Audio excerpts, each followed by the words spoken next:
Sampling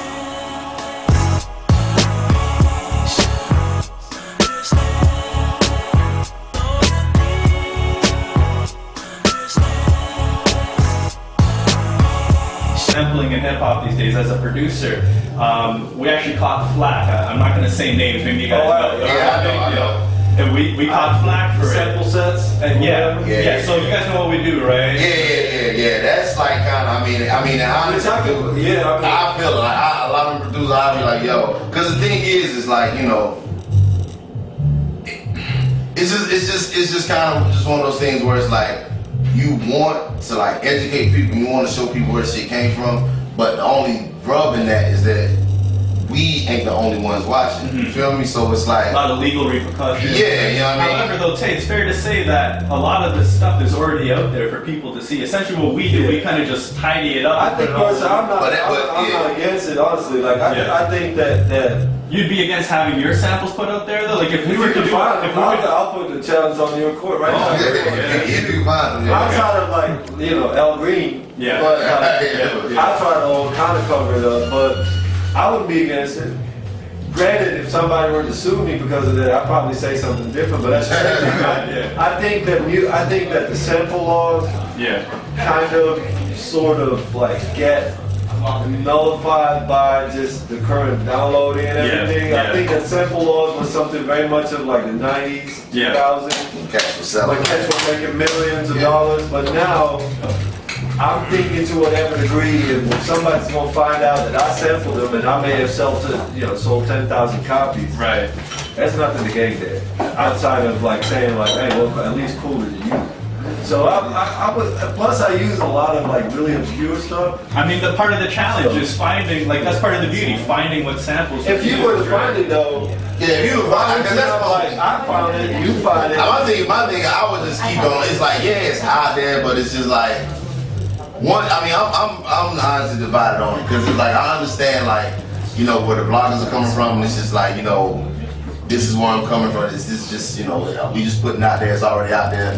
But at the same time, once you put it in a presentation where you're explicitly saying like, they use this for this and this is that, like, that does raise the profile quite a bit. I mean, you know what I mean? And my thing is, if you want to spread the word, I would just, do it as much as you can, but I personally keep it low key because, it's just not, everybody's got their eyes on the shit now. And particularly now, when record sales ain't selling shit, everybody now is trying to figure out where they're gonna get their money from. Right. So whereas 10 years ago when there wasn't Backstreet Boy, when they were even most download, like when Backstreet Boys were selling fucking 10 million records or whatever. It's just Madlib sampled me. I don't give a fuck. I wrote on this album, but now it's like that shit ain't there no more. So. Now it's funny. Now we're 50-50 divided up in this room, but I mean at the same time, it's usually a 50-50 topic wherever we take it. Like some people will say this particular person, I'm paraphrasing, said that we're ruining hip hop, while a lot of other people will say that it only gives more appreciation to what a producer like a DJ Premier might do. Like how many people flipped out when they heard that Nas was flipped from a Lutheran church record.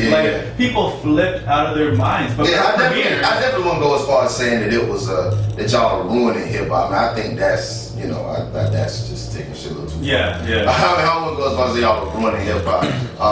If anything, with what I think is a lot of people mad too, as far as like DJs and stuff, is that they spend so much time. Like you spend your whole life looking and searching for records, and now everything is just a Google box search away.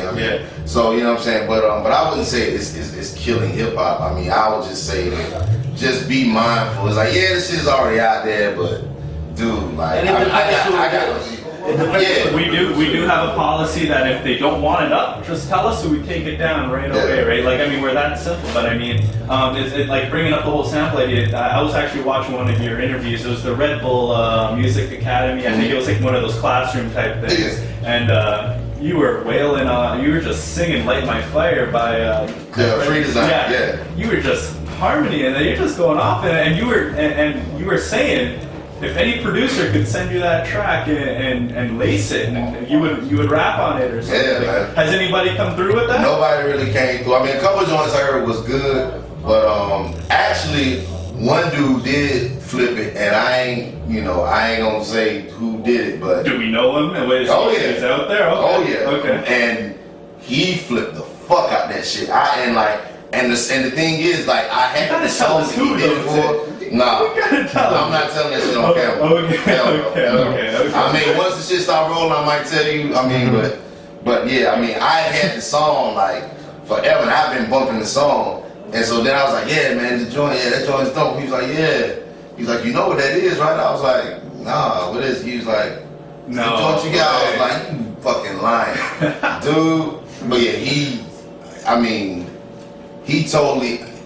totally made that shit like unrecognizable. I was like, wow, like, but Are you gonna do I'm not gonna do nothing over it. There's a song already done. Like, Oh, really? There's a song Okay. already done to it, and somebody else was on the track. Yeah. So I just been bumping the song. Why But, don't you hook him up, Nick?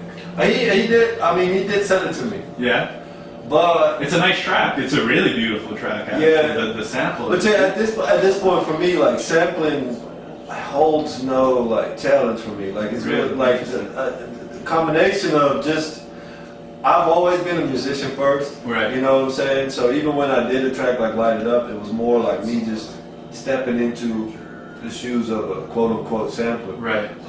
But the directions that we're heading with time changes, with modulations, with bridges, like there's so much that you can do with a sample. And I at this point find just a greater challenge in just doing it all from scratch, like Right. literally. And I'm not discrediting anybody that samples at all.